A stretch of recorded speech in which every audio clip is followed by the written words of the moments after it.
Hello everyone, how you guys doing? Decker here. Right now, I want to talk about something. This is something new that's actually going around. Ritchson actually has announced that he's open to be Batman. Now, let me tell you this. Ritchson is Reacher. So on the show Reacher season 2, he actually bulked up extra 30 pounds. Just play this for Reacher. He is a monster. He is a beast. He is fit and for the role Reacher. I'm sorry to say, but I think he's a way better Reacher than Tom Cruise. I'm sorry to say, but it's kind of true. Because he has a mannerism, the tone, and I guess you could say,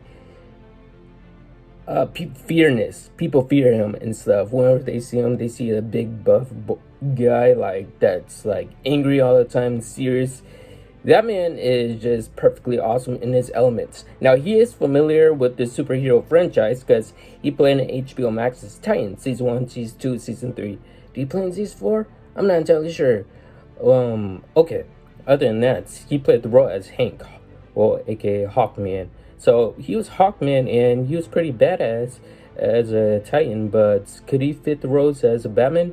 Right now, I think he certainly can fit the role as the new Batman in The Brave and the Bold. For instance, he knows the fight choreograph very well. All the fight scenes he could memorize, imitate them. And now this is actually pretty, I find, interesting with Ritchson if he wants to join back inside the DC. Now this is the DCU we're talking about. Now, I understand people's perception on Jensen Ackles. I guess you could say the one from Supernatural that led over to the boys that played Soldier Boy. Now let me tell you this. Soldier Boy kept his word, okay? Soldier Boy said, okay, I'll help you take down Homelander. Why did the boys betray Soldier Boy? That is the question. Soldier Boy didn't do anything at all. His main goal, okay, the boys, they helped him kill his old crew because his old crew betrayed him and stuff. I'm sorry to go in detail, but I gotta say this out loud. He followed like exactly their deal. I'll help you take out Homelander if you guys help me take out my old unit, which he did. He took out his whole unit and stuff, brutally and badly and stuff. It was badass. Jensen Ackles as Soldier Boy. I still think he portrayed his role as Soldier Boy very well. So he knows the superhero franchise very, very, I guess you could say, comical wise. Yes, he knows that he can nail it down as well. Now, as for him being Batman Brave the Bold, I'm not entirely sure where this will be leaning to because the thing is that would it fit him? Would this role fit for his role? Now let me tell you about Batman. I don't know why Matt Reeves went with Robert Pattinson's Batman. Believe me, I have no ill will quibble against Robert Pattinson at all. Like, basically, he is Ben Affleck and Christian Bale's Batman mixed together. Let me tell you why. Because he has a fear tactic. The fear tactic is really played out well, especially like in the opening scenes where he kicked all those clowns, the thugs, like when he kicked their ass and stuff, they're all afraid of him and stuff. We got to see the first look and how big and bad he really is. And according to the detectives and stuff, when he walked in the crime scene, yeah, they actually were kind of nervous and trembling around him and stuff. For his detective side, that'll be for Christian Bale's Batman. So the fear is on his side. For Patterson, I say that'll be Ben Affleck, and including the ruthlessness for Christian Bale. Christian Bale was like most skilled, well done detective. Batman is basically the world's best, I guess you could say, world's best detective in the whole universe, basically, the DCU, that's what I could say. I mean, he was kicked out of the Justice League twice, just because he had information on all of their weaknesses and how to defeat them. This man defeated Superman, like seriously, if he could defeat Superman, who knows who else he could be. Okay, I'm geeking out here, sorry about that.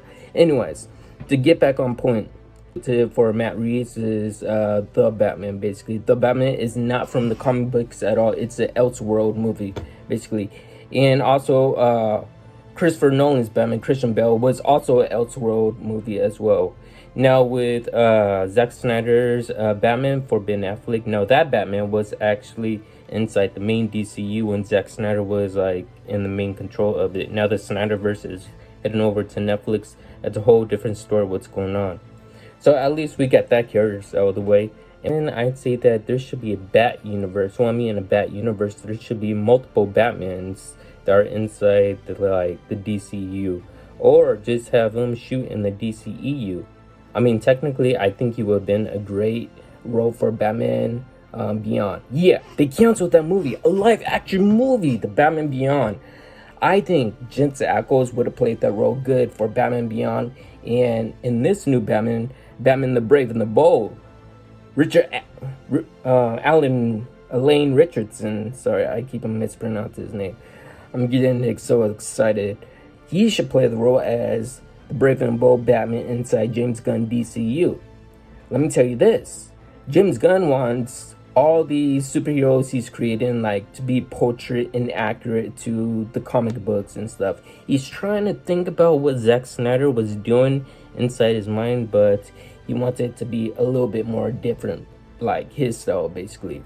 If he wants to do it differently, his style, get a Batman that no one has ever seen. Batman has to be over 40 years old. He has to be 6 foot or over 6 foot. Jensen Ackles is 6 foot tall too, as we know. Lane is about 6'2", 6'3", and other than that, over 40 in the height, and he has to be able to know the main choreographies and have the mannerism.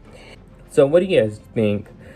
Jensen Ackles should have been Batman Beyond. I think he should play the role. I don't know why they canceled it, and I think Elaine Ritchson should be the new Batman in the DCU. If he's not going to be the new Batman in DCU, there's another person out there that should be. And he is a real martial artist too, by the way. And the thing about him is that I'm not going to say his name or anything like that. Let's just say that he could do any single move, parkour move throughout the video games as well. We need a Batman that could do that. But in James Gunn's mind, he needs a Batman that's already kind of shredded, ribbed, and can be known as a figure, as a character. I mean, playing the role as Reacher, everyone knows him as Reacher now. That's it's signing off character basically right now. Try to give Christian Bale's Batman some credit, because basically I'm pretty sure we could see more better skills in fight scenes. It was all because Christopher Nolan likes the shaky camera. Let me tell you about the shaky camera. When they use the shaky camera, basically they want to hide some of the actors mistakes and stuff. If they make mistake, they'll end up having a shaky camera, and they'll move the camera side to side. I'm using a different camera, but I'm just portraying this is how they would actually use it, side to side, or they'll just shoot it cinematically just like this. In the edit, chop it up, and then just add a little shaking into it. And I believe in the Dolphy's program of their editing software, they use multiple different types of ones. So if Christian Bale never had a shaking camera, maybe we would have seen a different side of him. That is the only reason why that puts him on the side of his fighting skills. So yeah. Well, for the Jason Bourne movies, I understood why they used the shaky camera, because that was basically Jason Bourne's main fighting technique. And Matt Damon did play his role as Jason Bourne. He did all the fight choreographies by himself too. Even Scott Adkins said it too. A martial artist still. He played in one of the movies. I believe it was the third one, Ultimatum. So what I'm trying to say is that basically in the first movie of Jason Bourne, they didn't have shaky camera. So what I'm trying to say is that do not have any shaky cameras in any kind of superhero films. That's all I'm trying to say. Christopher Nolan, he tried to do his best, but still, it's the editors and stuff. The martial artists, basically, they know exactly what to cover and what to film and stuff. The editors, some of them don't know how to do. I'm gonna be blunt with you. They don't know how to edit perfectly shit. That's why some of the martial artists that have to collide with, I guess you could say, superhero movies and stuff, they make sure that they have a secondary camera, and their secondary camera will be always on the left side, so that they can have all the film in the full on take, the fight scene, so that if the other director wants to use a little bit of like shaky camera a little bit, you can say, hey, check this one out, check my camera out, because it's a real experience.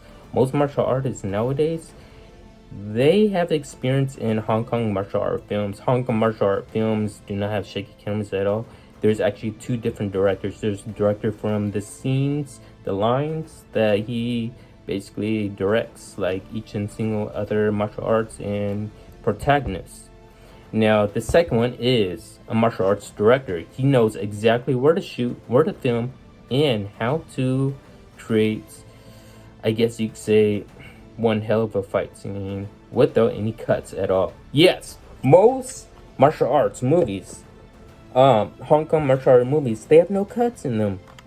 Not at all.